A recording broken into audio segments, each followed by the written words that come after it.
আসসালামু আলাইকুম সবাইকে। আজকে শুক্রবার। তো একটু তাড়াতাড়ি ঘুম থেকেই উঠে পড়লাম। কারণ আমার একটা দাওয়াত আছে, সেখানে যেতে হবে। তাই কিছু চুড়ি কিনতে হবে। তো দেখতেই পাচ্ছ আমাদের গাছে ফুল ধরছে। এখন তো আসলে ফুলের সময় নয়। তো তারপরেও দেখলাম গাছে ফুল ধরছে।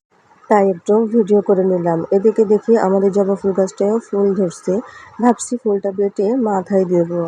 শুক্রবার দিন আম্মুকে বললাম একটু জাউ রান্না করার জন্য। তো সে রান্না করলো, দ্রুত ঝটপট খেয়ে নিলাম। এবার আমি একটু রেডি হচ্ছি। আমরা মেয়ে মানুষ, বাইরে যেতে গেলে আমাদের একটু সাজুগুজু করতে হয়। তো প্রথমেই একটু ফেস পাউডার মেখে নিচ্ছি। আমার ফেস পাউডার খুবই ভালো লাগে অন্যান্য ক্রিম ইউজ করার থেকে।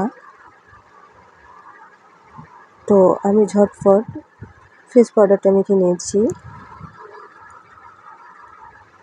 তো ফেস পাউডার দেওয়া শেষ। এবার আমি ঠোঁটে একটু লিপ গ্লস লাগিয়ে নিচ্ছি। লিপস্টিক দেওয়ার আগে লিপ গ্লস লাগালে ঠোঁটটা ময়শ্চারাইজ হয়, ঠোঁটটা ফাটে না বা শুষ্ক হয় না। এজন্য আমি সবসময় আগে লিপ গ্লস দিই, তারপরে লিপস্টিক ইউজ করি। আমি একটি কাঠ পেন্সিলের লিপস্টিক দিয়ে দিচ্ছি। এই লিপস্টিকগুলা আমার কাছে অনেক ভালো লাগে।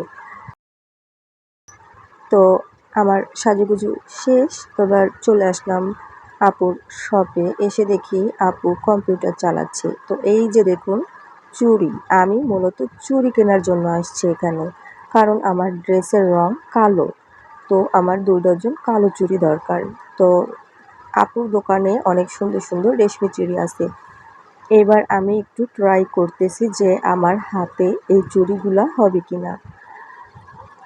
তো চুড়িগুলো হাতে ঢোকালাম, দেখলাম যে আমার হাতে একদম ঠিকঠাক মতো হয়ে গেছে।